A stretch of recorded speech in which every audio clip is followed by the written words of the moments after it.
Hello and welcome into the GSMC Sports Podcast brought to you by the GSMC Sports Network. I'm your host, TJ Mabardi. Today is Wednesday, June 12th, and today we are going to be looking ahead to tonight's matchup between the Boston Celtics and Dallas Mavericks for their Game 3 matchup. We have an injury update on Kristaps Porzingis, where as things currently stand, he is being listed as questionable. So we're going to break down the little bit of interesting news that has come out there, a quote rare injury that there really isn't much history of in the NBA. So we'll talk about how that could impact his playing status and the overall Celtics game plan moving forward here as they look to close out the Mavericks. We also are going to be diving into some of the comments that Jimmy Butler, not even necessarily just the comments alone, but the little breadcrumbs that he threw out there over the weekend in terms of potentially laying out a desire to leave Miami, and some of the various comments that have been made back and forth both with him and Heat president Pat Riley in terms of what his future looks like in Miami. In the final half of the show, we're going to be talking about Paul Skeens, who made his most recent start last night against the St. Louis Cardinals, and he was tremendous once again as he is establishing himself as one of the ace pitchers in the league right now. Then finally, Damian Harris, former running back of the New England Patriots, made some comments about Bill Belichick and the way that he may have played a role in diminishing Mac Jones's development over the course of his tenure with the Patriots. So we are going to dive into all of that. But before we do, just a reminder to like, follow, subscribe wherever you keep up with us. To any of our live viewers, be sure to give us your thoughts on the most late happenings in sports, and we will try and address as many comments as possible and make this show as interactive as possible. And if you would like to become a bigger part of the show, you can use the link that is streaming across the bottom ticker. That is gsmcpodcast.net. Your comment will pop up on the screen alongside with a donation for everyone to see. Anything would be greatly appreciated on that front.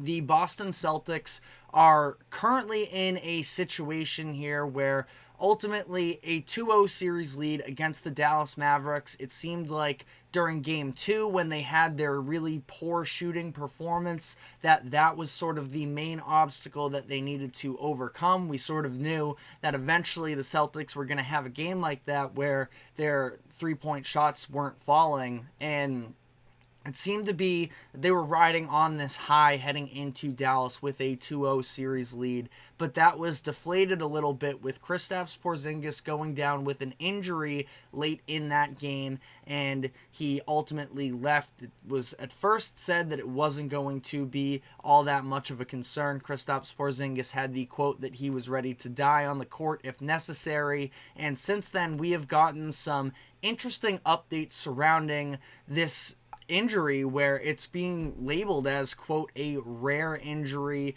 It is some sort of dislocation of sorts, something going on in his left leg. Now, the calf strain that he's been dealing with for the majority of the playoffs up to this point was in his other leg, so it is not the same re-injury, but in large part is being seen as a possible overcompensation with the other leg, and this really brings on doubts as to whether or not he's going to be available for the Celtics moving forward in this series, and even if he does play, what version of himself is he going to be? And this does seem to open up the door a little bit for the Mavericks potentially finding a way back into this series, where it seemed like, again, not that we were ever completely shutting the books on this series. The Mavericks, and specifically Luka Doncic, are too good to do so, but Porzingis, for a week plus, it was talked about that he was going to be the X factor for the Celtics in this series, and he absolutely made his mark through the first couple games. Of course, he had the tremendous first quarter and first half in game one. And overall, he is a plus 25 on the court. The Celtics have won the first two games combined by 25 points. Now, obviously, there's garbage time thrown into that, specifically in game one. But ultimately, if you just take the net rating number itself, the Celtics and Mavericks have been even in the non-Kristaps Porzingis minutes. And now we're not sure, again, especially because we haven't seen this type of an injury in the NBA before, we're not sure what we are going to get. So Joe Mazzulla, the head coach of the Celtics, called it a serious injury, and he came out in the press conference, said he's going to take the decision as to whether or not Porzingis plays out of his hands, because like I mentioned, Porzingis said he was ready to die on the court if necessary, which you have to appreciate the heart from Porzingis, especially where he's dealt with so many injuries throughout the course of his career. That has been really frustrating for him and for the fans of the teams that he's playing for, but the heart is something that should not be questioned right now. And ultimately for the Celtics, I do think that they should, in this situation, err on the more cautious side. Given that, for this series, they have a 2-0 lead right now. They played 10 straight games without Porzingis in the playoffs already so far. They went 9-1 in those matchups. And ultimately, as great as Porzingis is, and again, X factor for the series, it's not like this is some sort of a situation where it's something that is completely new for them. At the end of the day, for as great as Porzingis is, the Celtics have understood that they have to play without Porzingis. And, going back to the regular season where he wasn't playing on back-to-backs and they were very cautious with him. Ultimately, he played 57 games, and it's not like he had too many serious injuries that kept him out for really long spurts of time. I believe there was one at some point in there, but they have been cautious with him all year, meaning they have a lot of experience here playing without him. Now, obviously, they would prefer him to be on the court, but for at least a game here, headed into Game 3, I think that they should err on the side of caution. Now, how does that impact the series itself? Well, for starters, the defense when Kristaps Porzingis has been on the court has been absolutely tremendous for the Celtics. We've seen Luka try and go at him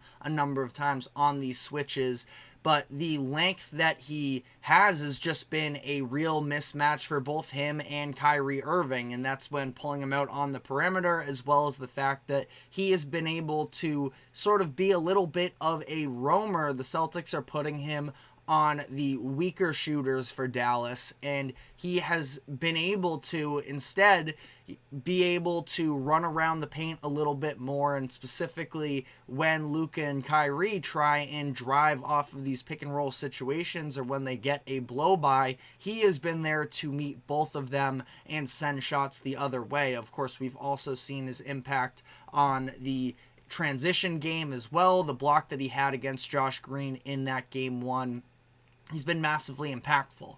Also, on the offensive side of the ball, the Celtics have been very 5-out, and that's in large part where the conversation of Jayson Tatum and the function of this offense, obviously shooting splits, and we're going to touch on Tatum very briefly here, but Porzingis has been able to stretch out the defense to extreme lengths, and I believe last game he might have went 0 from the three-point line as well, but in game one, he was knocking down 25-foot three-pointers, and with his height in particular, you have to be pressed up on him because a late contest is essentially no contest when you're trying to close out on somebody who is 7'2", 7'3". So that is going to be something that's interesting to watch here. We've seen Al Horford play tremendous in this series up to this point, considering the expectations, considering some of his play through the first couple rounds where he was being exposed on the defensive side of the floor. That has not been the case so far at this point, but he has also been able to sit back a little bit more, where Al Horford, when he plays less than 30 minutes is a much more effective version of himself than when he plays over 30. And that's in fact that he is 38 years old. He's older than his own head coach. And, for Horford, he is obviously another massive key here. Are the Mavericks going to respect his three-point shot? Probably not exactly to the same degree as Porzingis, but we saw Horford really struggling for a stretch there in the Eastern Conference bracket where he was being left wide open from three and he wasn't hitting. And ultimately, it led to a lot more contests at the rim. We've already seen the Mavericks try and send a little bit of that extra pressure in the paint from their big men, specifically against the drivers of Jayson Tatum and Jaylen Brown. And if that is only going to continue to be the case, that will be in a potential issue for the Celtics if Al Horford becomes a non-factor from the three-point line. Now, I don't anticipate that happening. At this point, it feels like the Celtics are, mentally at a point where they are ready to snatch this. But at the same time, Al Horford, again, just turned 38 years old. When you're putting these very heavy minutes on him, it becomes a little bit more problematic. Now, curious to see what the Celtics are going to choose to do in order to make up those Porzingis minutes, whether he's fully healthy or not. If he is at least available, I'm sure Horford probably stretches a little bit beyond the 30-minute mark. If Porzingis doesn't play, I feel like they should lean in the direction of Xavier Tillman. Luke Cornett has been getting the majority of that sort of third big man minutes for the Celtics all season long. I just see him getting absolutely torched in the pick and roll by Luka and Kyrie if he has to play any sort of significant minutes. I just don't think you can run him out there when, you have those pick and roll threats. And especially, you don't want to let Derek Lively, especially, who has been pretty much a non-factor in this series, really start to feel himself a little bit more. But the last point I'll make here is this means that Jayson Tatum has one less star caliber player around him. Maybe you don't consider Porzingis a full star. He's a great player, though, regardless. And again, the fact that he's been coming off of the bench and playing about 20 minutes per game is definitely in favor of the Celtics in terms of adjusting to not having this type of a player. But he has still been an extremely effective offensive player, has helped sort of keep them out of big-time scoring droughts because of his ability to just rise up over defenders along the mid-range and perimeter. And not that he has been going into the paint all too much, but that is at least an option. Tatum now is going to have one less scoring option on the outside. And again, we'll see how the Mavericks choose to play Al Horford. But this is where Tatum is going to need to actually step up from a scoring perspective. Because I believe he's played better than a lot of people are giving him credit for, at least in terms of being the hub of the offense and helping to generate good looks for the Celtics on the games as a whole. But you can't get away with having your best player shoot 32% from the field, 29% from three, and expect to be a juggernaut, which is what the Celtics have been so far in this postseason and on the regular season as a whole. Tatum needs to step up from a scoring perspective. He needs to actually, go at these defenders as opposed to these sort of trying to make these finesse moves at the rim and end up putting up these weak layups. The finishing's got to be better. The overall, 22 shots last game.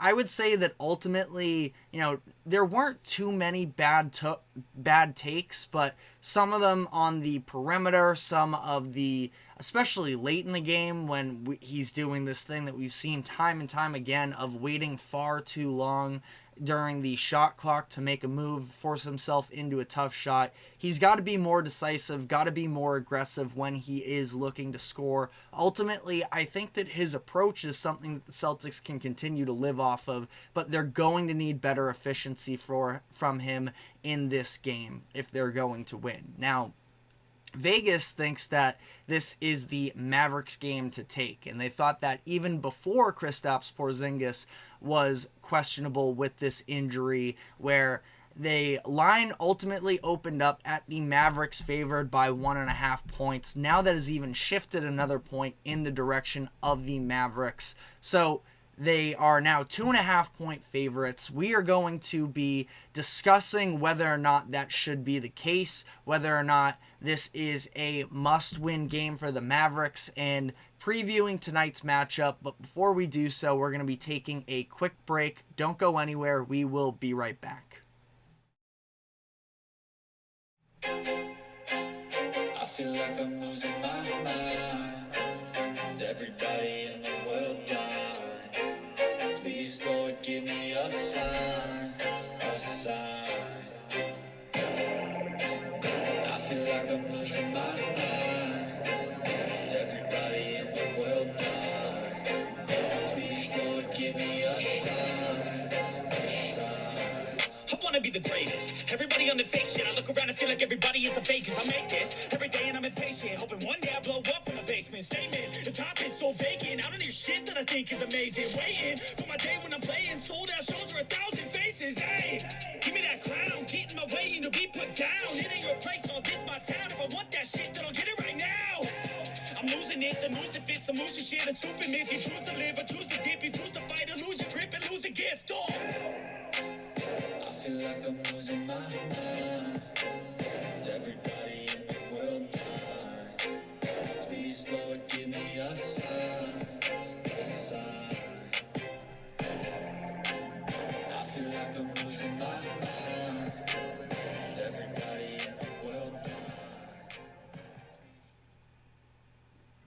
Welcome back into the GSMC Sports Podcast, continuing on our conversation about the NBA Finals Game 3 matchup tonight. The Dallas Mavericks have opened and have even seen their odds increase in terms of this Game 3 matchup. So we're going to be previewing this upcoming game like we just talked about in the last segment. Kristaps Porzingis, as things currently stand, is listed as questionable as to whether or not he will be available. Obviously, he has made a massive impact on this series, plus 25 net differential, the offensive scoring, the defensive rim protection, all of it has been a massive part as to why the Celtics have taken this type of a lead. Now, again, don't know whether or not he's going to be playing tonight.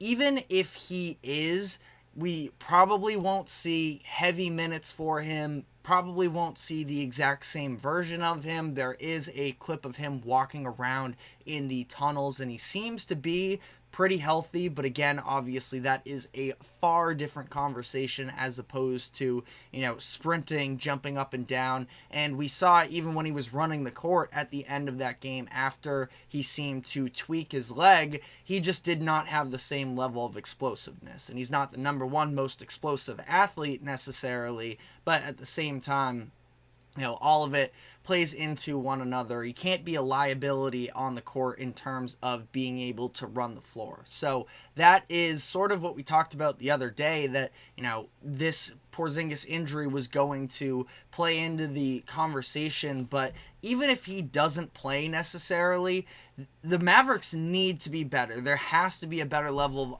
execution. Now they're going back home. I think that one of the main things you can be optimistic about if you are a Mavericks fan is you have to imagine that the combination of PJ Washington, Derek Jones, if you want to even throw Josh Green in there as well, that the shooting from the three-point line is going to get better. It has been abysmal for them up to this point. Obviously, we know that especially with more inexperienced role players, they play much better at home than they do away. Sort of just a very basic sports philosophy conversation there. But as much as it's going to absolutely help, and we've seen PJ Washington have games where I wouldn't say single-handedly, but specifically when you look back to that Thunder series in the conference semifinals, he was the one who was really elevating that Mavericks team to another level with the shot creation that was absolutely necessary, because the Thunder were right on the Mavericks' tail just about that entire series. And, even looking back, there are probably Thunder fans out there that feel like they should have won that series, and I wouldn't strongly disagree with that case, but ultimately it was PJ Washington, who is a good player, who hasn't necessarily shown up in exactly the same way. Now, he had a better game 2 performance. He ended up in that game with 17 points. He was 6 of 13 from the field, but again, the three-point shooting just hasn't been great. And even going back to the Western Conference Finals, we've seen him struggling as of late. Now, one thing that I am sort of curious about as well, it's very clear that outside of Kyrie Irving and Luka Doncic, there is very little individual creation from this Mavericks team. I do wonder if that's something that can be rectified a little bit. I've seen PJ Washington, probably mostly so in transition, but even in individual half-court instances, especially when he has smaller defenders on him, be able to drive the lane and get himself good looks at the rim. So I don't know necessarily. Maybe it's with the Celtics because we've seen them play a lot of one-on-one defense throughout this series, which is why we're seeing Luka be able to have these big individual outings, but ultimately the creation for the team as a whole hasn't necessarily been there, because as opposed to the other teams that the Mavericks have faced throughout their postseason run, the Celtics are determined to not let up the corner threes, to let Luka maybe get his individually, but what else is this Mavericks offense going to produce outside of isolation scoring and easy opportunities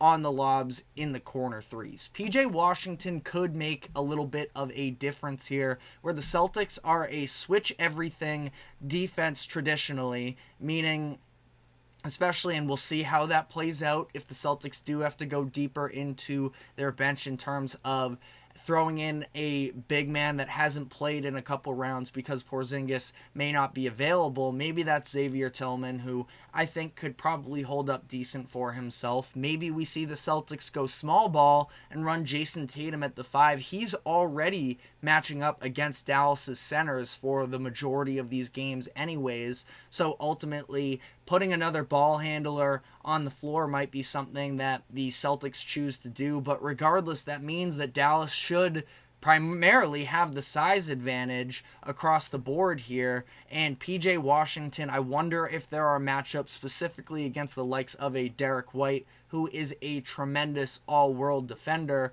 but like any other player that is, 6'3", 6'4", eventually there does come a point where the height becomes a real issue, and I'm not sure necessarily what that is.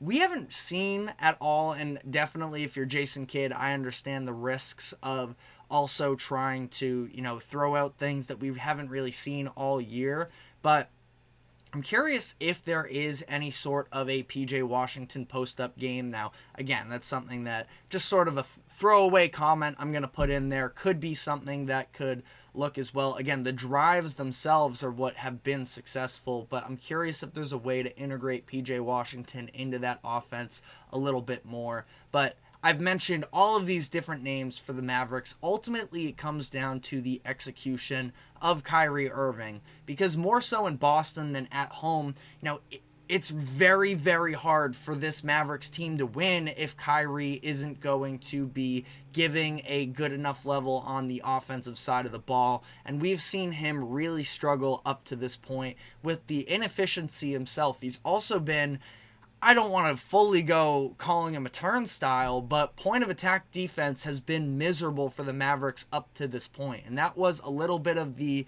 concern for the Mavericks coming into, this season, I would say, as a whole. And their defense has done a tremendous job of adapting to maybe some of the personnel shortcomings, you could call it, of not having that elite defense from a guard. Now, Derrick Jones Jr. has been a big part of being able to shut down the likes of Anthony Edwards and, some of these forwards that have been formidable opponents. But ultimately, the Celtics are getting way too many looks on the inside, and Kyrie Irving and Luka Doncic are both equally responsible for that.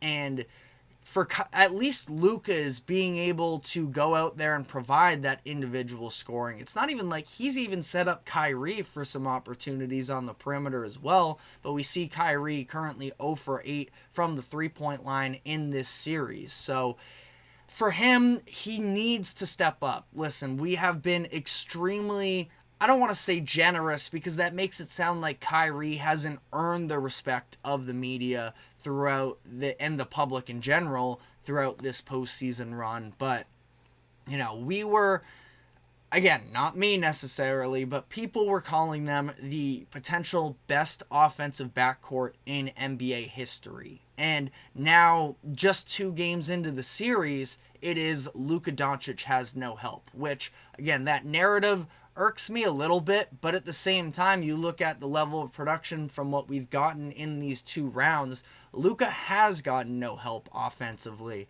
So, again, I'm not necessarily saying I love the narrative, but it is also kind of factual as to what we've seen up to this point, where Kyrie was in conversations with people were saying he was potentially better than both Jayson Tatum and Jaylen Brown. And he hasn't been a top 5, top 6 maybe even best player in this series. Jrue Holiday has outperformed him. Kristaps Porzingis has outperformed him. You can make maybe a case for Derek White in there as well. And Kyrie's a better player than that. And we understand that in a vacuum, you are taking Kyrie over those 3 names that I just mentioned. The majority of the time, Jrue Holiday has been tremendous in what he provides on both sides of the floor. But we also know that Jrue, when he was asked to be a little bit more of the primary shot creator, when he was with Milwaukee, specifically that Miami series last year, he struggled a lot more to help produce great opportunities for himself and his teammates. But he's such a heads-up player, and the fact that he can work into this system of a very talented Celtics team has definitely shown all of the positives that his game brings. But ultimately, Kyrie is just not playing to his standards as of right now, and that's absolutely something that he's going to need to do. So this is a must-win game for the Mavericks, where, again, I mentioned they're favored. This is only the 4th time all season long that the Celtics have been underdogs in a game. It happened 3 times during the regular season, all of the occasions on the road. It was versus Sacramento, where the Celtics ended up blowing out the Kings, and then it was those 2 really bad losses on national TV. I believe both of them were on TNT at the time, and the Celtics got killed in both of those instances. So ultimately, we'll see how this all plays out. I believe that the Celtics are going to rest Porzingis. They have the series lead right now. If they lose, then it's at least, they can recover. If they end up winning, then they can, really coast this thing out. And for the Celtics also, they just signed Kristaps Porzingis to a long-term contract as well. They don't want to ruin him for the rest of his career, as much as, yes, this is what you brought him for. And a little, cross-sports reference here, the Red Sox ended up extending Chris Sale to this massive deal, someone who at that point hadn't even had the injury concerns in the past that Porzingis has dealt with. You don't get mad about acquiring the player to win a championship potentially, but then if from there on out the entire contract is plagued with injuries, it's just a bad feeling. And Kristaps Porzingis is going to be a very valuable piece of the Celtics team, not just for this finals, but for as much as everybody has been downplaying how good the Celtics' team has been all year. We are yet to see an NBA champion return to the conference finals in the following season. I believe that it was the Kevin Durant, Steph Curry Warriors, and when they won in 2018, returned to the finals in 2019. That's the last time we've seen a repeat champion put together a conference finals appearance the following season. Porzingis is going to be a massive piece of this Celtics team, where all the top 6 players on the Celtics right now are all under contract at least for next season. So it's a situation where, yes, absolutely, you want to maximize your opportunity at this moment, but Porzingis is not just this, okay, leave it all out on the court right now and thank you for your services. The Celtics see him as somebody who is going to be a part of this roster for years to come as well. So let me know what your thoughts are in the comment section as to who you have tonight in Game 3 between the Celtics and the Mavericks, and additionally whether or not you think the Celtics should roll the dice on playing Porzingis tonight. But on the note of the basketball and all of the storylines that are surrounding the finals right now, we did get some interesting comments from Jimmy Butler over the weekend as to potentially trying to find a way to Los Angeles this offseason. So we are going to be diving into the backstory from what preceded these comments and why people are making a bigger deal about the situation surrounding Butler and his relationship with the Heat as things currently stand. So we're going to dive into all of that. But first, a quick break. Don't go anywhere. We will be right back. Looking for your daily fix of sports talk without having to pay for it? GSMC Sports Network is available on YouTube. Just search GSMC Sports Network. Get your fix of daily sports talk shows on YouTube, absolutely free. NFL, college football, NBA, MLB, MMA, UFC, fantasy football, and so much more. GSMC Sports Network has shows running all day long, with new sports shows starting every 2 hours. Just like on your favorite cable sports channel, except GSMC Sports Network is absolutely free. Just search GSMC Sports Network on YouTube to catch one of your new favorite shows, like the GSMC College Football Podcast, Chip Shot Football Podcast, Hoops and Heels Women's Sports Podcast, GSMC Basketball Podcast, and so many more. Check it out for yourself. GSMC Sports Network, now available on YouTube absolutely free. Search GSMC Sports Network on YouTube right now. Welcome back into the GSMC Sports Podcast, where we're going to be diving into now the rumors that are surrounding Jimmy Butler and his future with the Miami Heat. This past weekend, he was on the broadcast for an LA Sparks game, the WNBA team located in California, and there is some sort of a relationship. Cameron Brink, the rookie phenom for the Sparks, has mentioned a number of times publicly that she is a massive fan of Jimmy Butler. So Butler went out to support her and the team this past weekend, and he made a comment that really rubbed some people an interesting way, where he said 22 looks good in purple and gold. Now, Jimmy Butler currently wears the number 22 for the Miami Heat, and as much as, yes, so does Cameron Brink for the Sparks, and that is where Butler definitely defaults to in terms of he came out and said, oh, I was just talking about Cameron Brink, and there is a very real chance that he was just showing his support for Cameron Brink. The reality is, I believe he knew what he was doing. In the NBA, we see all of these different sort of subliminal messages that these stars put out there. We've been seeing it for years. LeBron James at the trade deadline this year with the New York Knicks towel, some of the tweets that he put out, the interview where he cut himself off about talking about his teammates, and then followed that up with, I believe it was an hourglass tweet or eyeballs. Again, one of those stupid cryptic messages that we as fans tune into because the NBA stars want us to. Damian Lillard posting videos last offseason of some song about Miami, as he very publicly, him and his agent have talked about how he wants to end up with the Heat. Again, all of these things, they're so stupid, but NBA players know that we are going to be paying attention to these types of things. And Ultimately, Butler makes these comments about 22 looking good in purple and gold. And he sort of comes out a couple days later and says, oh, it wasn't that deep.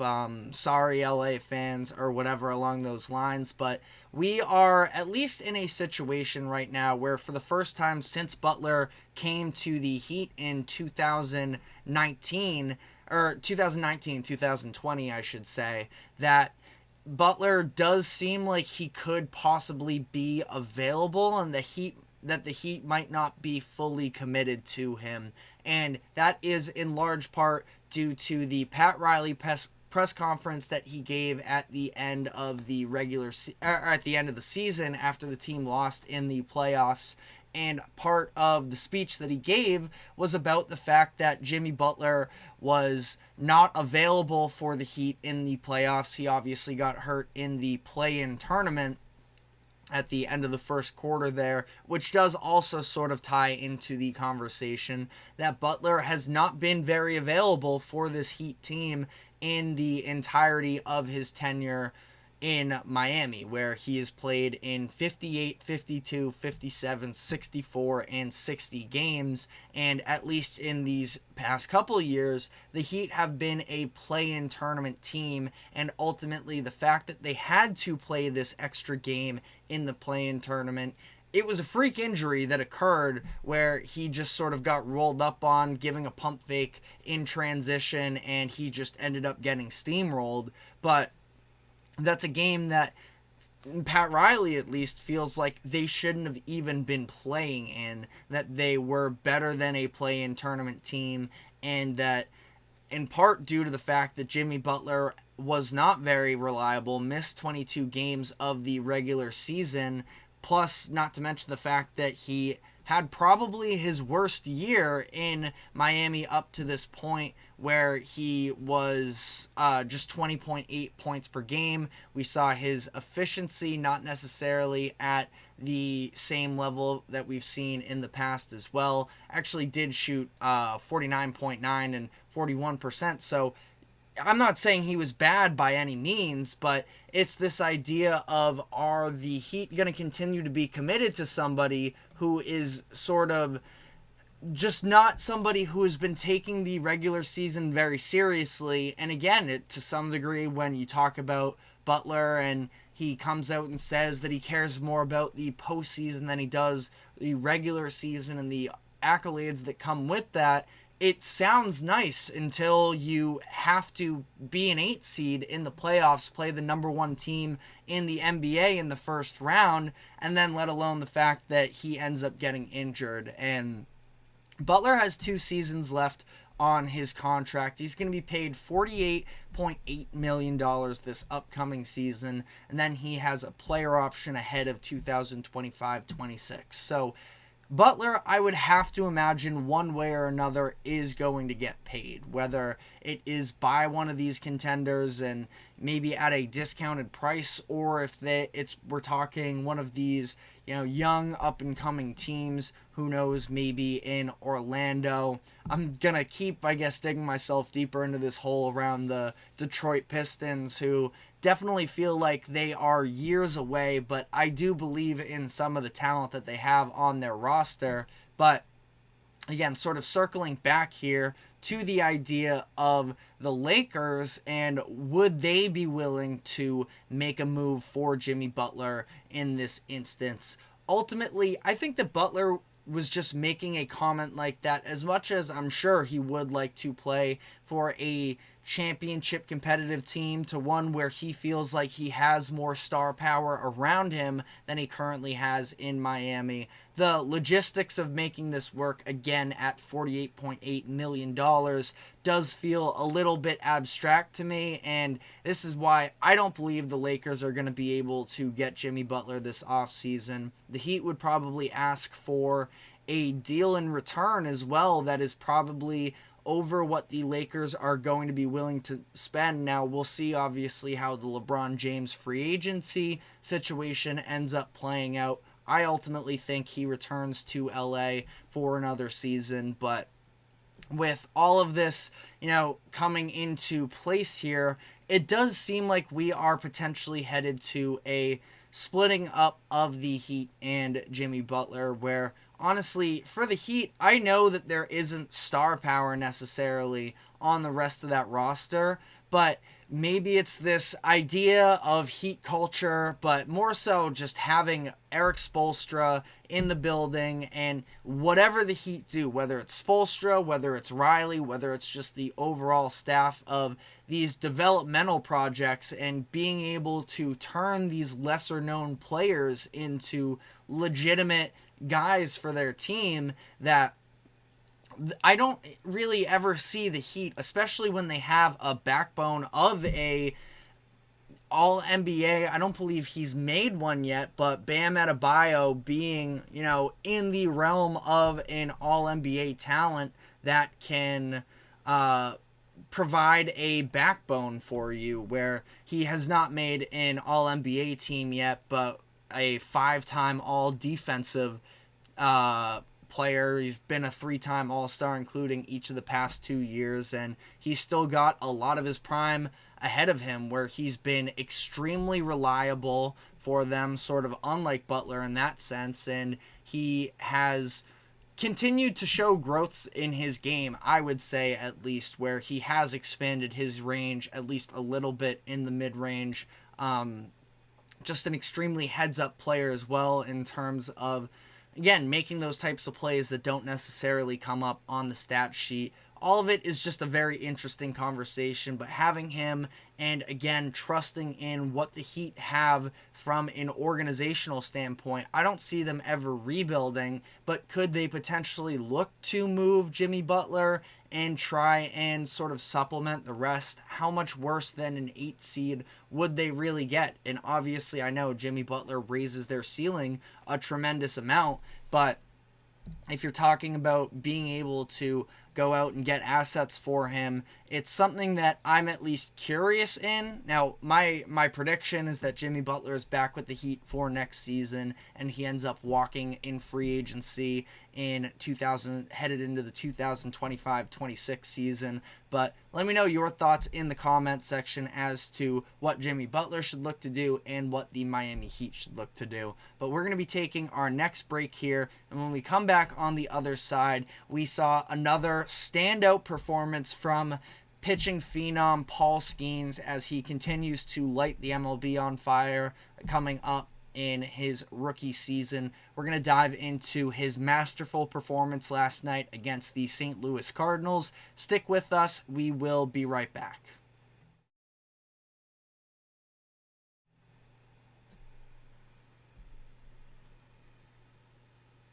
For the best and latest podcasts available anywhere, go to the podcast app on your cell phone and type in GSMC to access free content-rich podcasts on health and wellness, book reviews, sports, entertainment, relationships, social media, movies, technology, finance, and even weird news. Subscribe and download the GSMC Podcast Network's family of shows, available everywhere podcasts are found.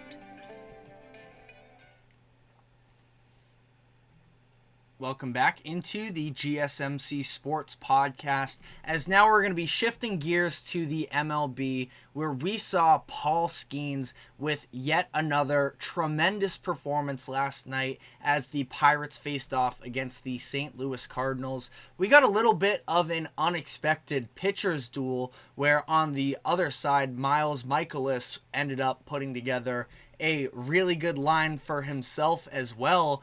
And ultimately, again, it was really interesting to see Skeens, because in his last outing, it was against the Dodgers, and of course it was a test for him against one of the most lethal lineups in the MLB, but the Pirates ended up putting up 7 runs in the second inning, so Skeens was able to maybe be a little bit more defensive, didn't have maybe the same level of pressure on him, where in this game, it was going to be the first one of these players to budge, and ultimately between Skeens and Mikolas, neither one of them did. Both pitched shutout performances. Mikolas had a no-hitter even going on, through 6 innings of this game, but ultimately it was the Pirates coming out on top. We'll get into a little bit of that later, but Skeens himself has just continued to dominate through his rookie season, where his final line last night was 6 1/3 innings pitched, 0 earned runs, 8 strikeouts, 5 hits, and 0 walks allowed. This was the longest start of his MLB career up to this point, both in terms of innings pitched with that 1/3 in the 7th inning and pitches thrown. He had previously hit 100 pitches in his second start of the season versus the Cubs. This was the first time that he's pitched into the 7th inning. It was pretty short-lived for the most part. He struck out Nolan Gorman up at the top of the inning, and it's going to be interesting too to see how well his velocity sort of carries through these types of games where high pitch count into the 7th inning. Still got a 97 and 98 mile per hour fastball by Gorman in that strikeout, and then Nolan Arenado ended up taking him for a double next up that ended up putting an end to his night. It wasn't a bad pitch either. It was a 98 mile per hour fastball inside, but Arenado, one of the best hitters in baseball, was able to get a piece of it, and ultimately at that point, with 103 pitches thrown, the Pirates decided to call it quits. But don't mind them seeing them get a little bit aggressive with Skeens, at least in this type of a situation where he looked tremendous all night. Obviously, we are all just trying to make sure that with all of the pitching injuries that have occurred in the MLB as of late, that this, appointment viewing guy coming up the ranks right now, that he is able to stay together. But he looked great last night. They end up pulling him in that 7th inning. Aroldis Chapman comes in for him and is able to get out of the inning unscathed, and Skeens ends up with that shutout performance. And it was that, so that was a little bit of trouble that he ran into there, at least, that came down to an intense ending there where you could see Skeens nervous in the dugout himself. But the bigger danger situation was for him in the 5th inning, where he had runners on 1st and 3rd with 0 outs. Him and Michaelis actually both got into these types of situations. It was Skeens in the 5th, and it was Michaelis in the 7th, and both of them were able to get out unscathed, and it was just really impressive outings from both of these pitchers. So Skeens ends up getting no decision in this game because it was 0-0 when he left, but the Pirates did win 2-1. It was the 9th inning offense of the Pirates where Ryan Helsley, the closer for the Cardinals, really struggled in this one. It was pretty disastrous, where it was a 4-pitch walk, a single, a 4-pitch walk, bases loaded, just in the span of 10 pitches, and ultimately Pirates got 2 to go in with a couple sacrifice plays that ultimately closed this one out for the Pirates. But we have just seen Skeens be tremendous all season long, so this is really no surprise that we got another great performance from him. Through his 6 starts, he has a 2.43 ERA, 12.4 strikeouts per 9, and a .960 WHIP, which, of course, for those of you who may not be familiar, is the amount of base runners, essentially, per inning, where he has just been absolutely tremendous. And also, when you look at Skeens, it's interesting, being the high velocity guy that he is, we really haven't seen the home run numbers necessarily hurt him quite in the way that you may have anticipated. Now, it's been something that has at least come up, 4 home runs through 33 and a third innings. That is, interesting to see whether or not those numbers ultimately, a lot of these solo shots, it's 1.1 home runs per 9.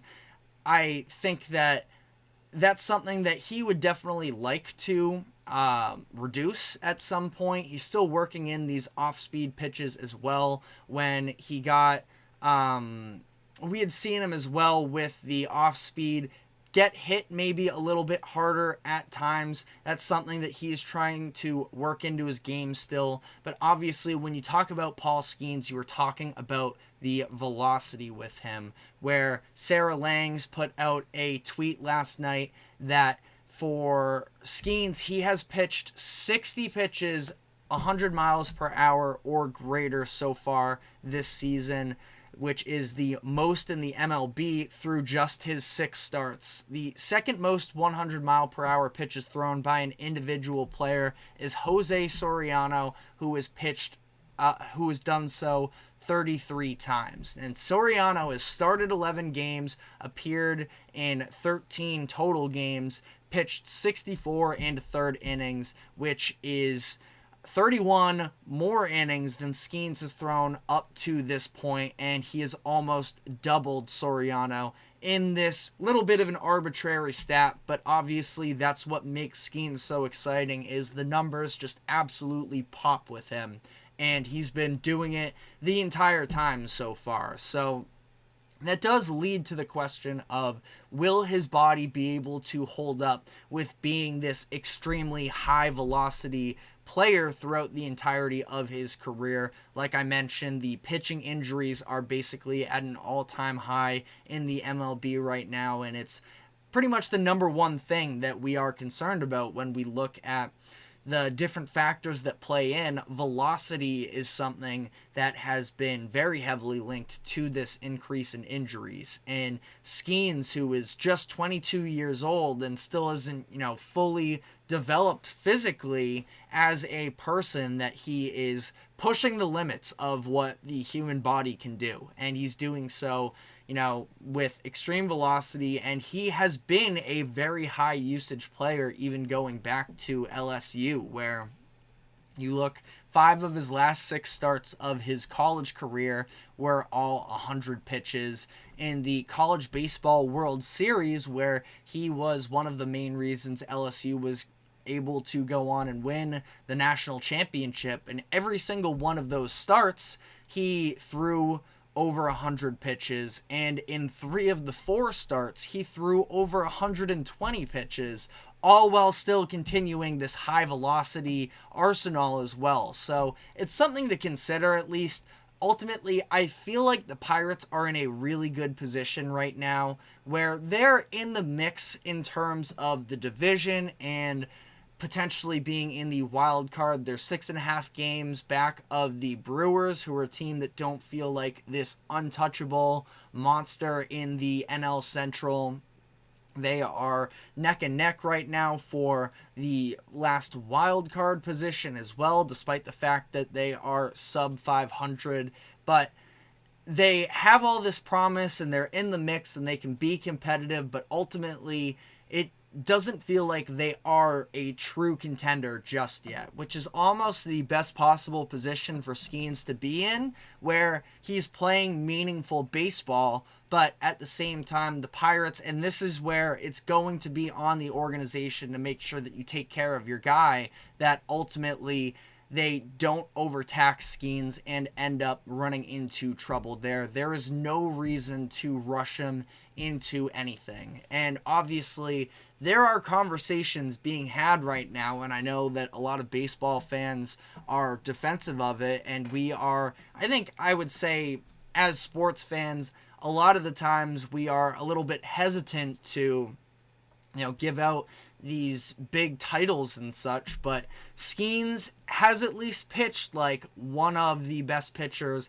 in the league right now, and obviously there is going to be an adjustment period where professional hitters end up learning more about him, maybe finding some cues to tee off of, but we have known that Skeens, the talent, was going to be a tremendous player for years now, and it is really encouraging that we see someone like him, emerge onto the scene almost immediately so far. And it's just going to be interesting to see how this plays out with him. Again, fingers crossed that everything works out for him, but he is in a pretty loaded rotation. Again, I know the Pirates aren't even 500 right now, but between him, Jared Jones, and Mitch Keller, there is a very bright future from the Pirates rotation. So Skeens, again, I've been calling him appointment viewing since he was called up to the MLB, and he has been able to live up to that type of a title so far.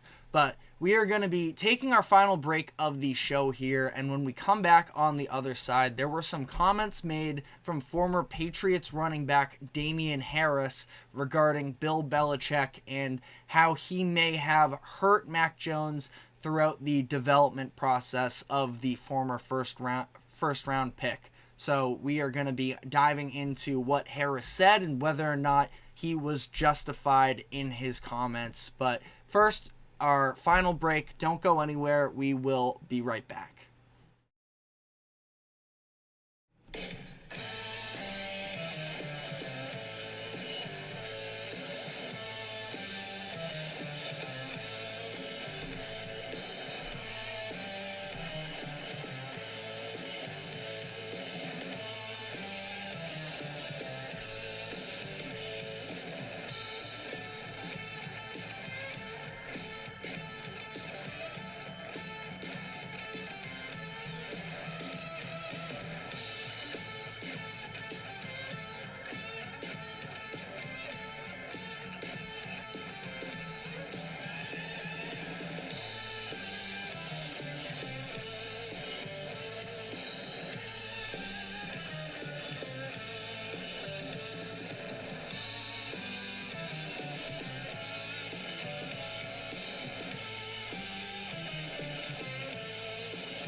Welcome back into the GSMC Sports Podcast for our final segment of the day, where we're going to be diving into the comments that Damian Harris made about his former head coach Bill Belichick and the role that Belichick played in, from Harris's perspective, the demise of Mac Jones. So Harris the other day went on the Athletic Football Show podcast, and he was asked about Bill Belichick, and he ultimately blamed Bill for the struggles that Mac Jones went throughout the final part of his tenure in New England. He referenced the fact that Mac Jones was a Pro Bowl quarterback his rookie season. He was an alternate to that point, but ultimately he did put together a very solid season, 3,800 yards, 22 touchdowns. He looked like a much more confident version of himself, and no, he wasn't necessarily making these massively dynamic plays, making these great throws, but he was sort of what a lot of us expected him to be in the NFL, which was a little bit of a game manager. I think that the comp for him that I liked the most sort of for Mac Jones coming into the NFL is that he could be a Kirk Cousins type of, again, just being a very solid quarterback that you're not going to lose because of, where I know some people don't necessarily feel the same way about Kirk Cousins, but he can win you games. And the Patriots ended up winning 10 games, and they ultimately got blown out by the Buffalo Bills in the playoffs. Mac wasn't even bad necessarily in that game, but the Patriots were just entirely outclassed by the Bills in that season, and the future seemed to be really bright for Mac Jones. But that's where Harris said that things sort of started to turn for Mac Jones, and he was put in a difficult position where Harris talked about the frustrations of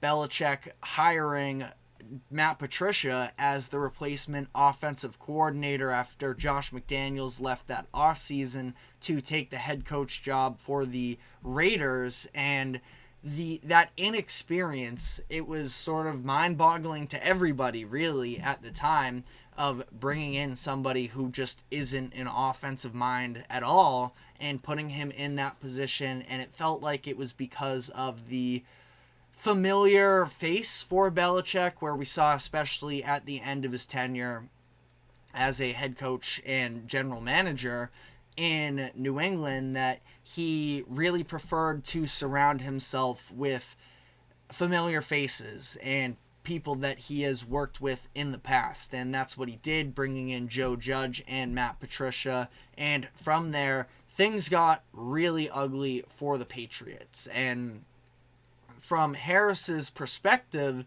he thought that Bill Belichick had sort of told Matt Patricia that, quote, these are Harris's words, as long as you teach him what I say, everything will be fine. And obviously everything was not fine in New England. They had 2 miserable seasons from an offensive perspective, and ultimately Matt Patricia, he ends up being fired from the position after the 2022 season, and in comes 2023, where you can't blame Matt Patricia any longer. And there are some numbers in which the 22 offense was better than 23. But again, at least this is my own thoughts as opposed to what Damian Harris was saying, that Belichick almost took it out of spite, it felt like, at least in my eyes, chose to not give Mac Jones any extra talent on the offensive end.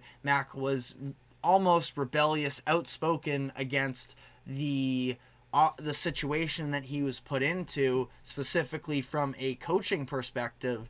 And Belichick, for a defense that was already pretty good in New England, he spends no first round picks on any type of skill players. The first 3 for the all of the picks in the first 3 rounds for the Patriots in last year's draft were on defensive players, which, not bad. Christian Gonzalez was a steal. We saw Keon White flash some potential as well. I'm not saying they're bad picks necessarily, but the Patriots, the conversation over the past couple years is they need a lot of help on the offensive end. And Belichick, who hasn't had a great reputation in terms of being able to draft skill position players, maybe that was it, is he was just sticking to what he knows he's good at, possibly, but he was blatantly ignoring the holes that were on this Patriots offense. And obviously we saw by the end, Mac Jones, listen, it sounds like I'm making a lot of excuses for him. He was a disaster by his final season in New England, where I don't know if there was a team in the NFL that had worse quarterback play than what the Patriots got with Mac Jones and Bailey Zappi. Now, Jets fans probably to some degree want to have a conversation there with the entire situation that played out after Aaron Rodgers went down with an injury, but it just ultimately, last year was a disaster. And from my perspective, it was clear that Mac Jones mentally was just sort of broken, where he was seeing ghosts. The offensive line was horrendous. For 2 straight years, it was horrible. And I think that Mac Jones just became extremely uncomfortable with pressure, that it was just so easy for opposing defenses to get to him, where it seemed like sometimes Mac Jones was trying to stick it out too much and end up making the hero ball play, and that almost turned into, the second he felt any pressure, he decided, okay, I got to get rid of this, and the offense was just non-existent for a lot of the season. So he ultimately gets benched. Bailey Zappi takes over, who is no better. But I think there is a real argument to Belichick really hurting the developmental process of Mac Jones. And to Damian Harris's comments, he said that Bill Belichick needs to be in control of everything. Obviously, not coincidentally, that is the same sentiment that other teams that had coaching vacancies this past offseason also felt like with Belichick, that they weren't ready to give up the amount of control that they at least anticipated that he would want. And Harris said that he absolutely has a right to do so, given the fact that Belichick has his resume of winning 5 Super Bowls as a head coach, another couple as a defensive coordinator. The guy obviously knows football and knows what it takes to win football games. Second all time in wins. But ultimately, the game, it's an interesting conversation as to whether or not the game passed by Bill Belichick. I still believe he is an excellent defensive mind, but I feel like, especially as the years went on, and especially after Tom Brady ended up winning a Super Bowl without him, his ego became a lot more fragile. And obviously, I myself am a Patriots fan. I will forever be grateful to Belichick for what he did over the years, but Belichick's philosophy as a general manager was always, we're not paying you for what you've done in the past, it's for what we are getting out of you now. And that's just sort of the situation that Belichick fell into, where he was sort of living off of his past reputation. If any other general manager hired Matt Patricia as their offensive coordinator, they would have been fired by week 6. But it was, oh, well, I guess we have to trust Bill because he has taken the Patriots to numerous Super Bowls, and ultimately it just fell so flat. And ultimately, it's very rare that we see great things come to a storybook ending, where even when you look at Peyton Manning, who is, leaving while on top, well, Peyton Manning was also benched during that season for Brock Osweiler, and he was the starting quarterback for the Super Bowl. So that at least makes it, you can sort of gift wrap what happened in that light, but ultimately he was carried by one of the best defenses of the 2000s, and that Broncos defense led by Von Miller that was able to get the job done ultimately, and a pretty good rush attack as well, for as crazy as it sounds, knowing that CJ Anderson was the lead guy there. And I'm getting off on a whole different tangent here, but it's rare. We see what's going on with the Warriors dynasty right now in the NBA and how ugly it's looked, and especially in these past couple years, you just don't get fairy tale endings for a lot of these great things. And I'm curious whether or not Belichick is ever going to get another opportunity in the NFL. There's a chance that next year there are some organizations, specifically you look at the Eagles and the Bills and maybe the Cowboys, and these teams that feel like they are Super Bowl competitive but have at least some question marks at quarterback, or at head coach, I should say.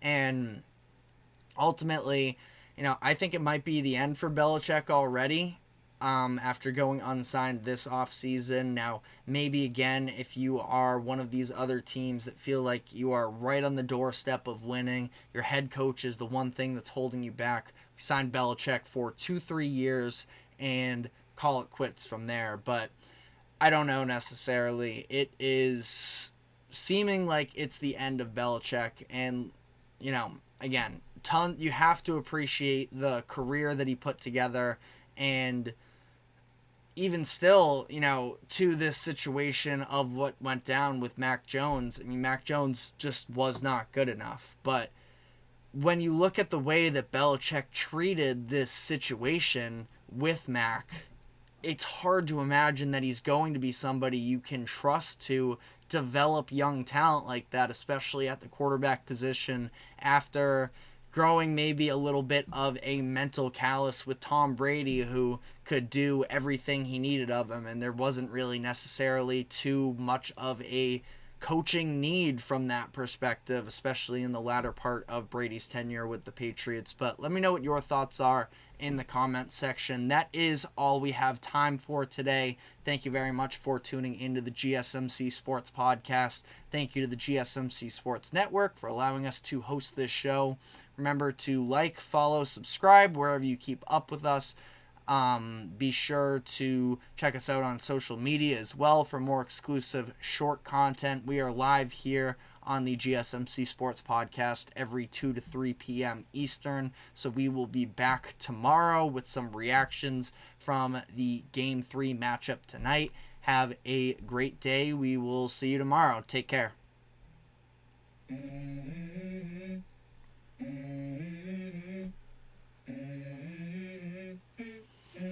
Let's go. I wake wake up to a little bit of drool on my pillow, feel like it's gonna be a bad day. Yeah, I'm tired of shit, and the coffee ain't hit yet, damn, ain't that great.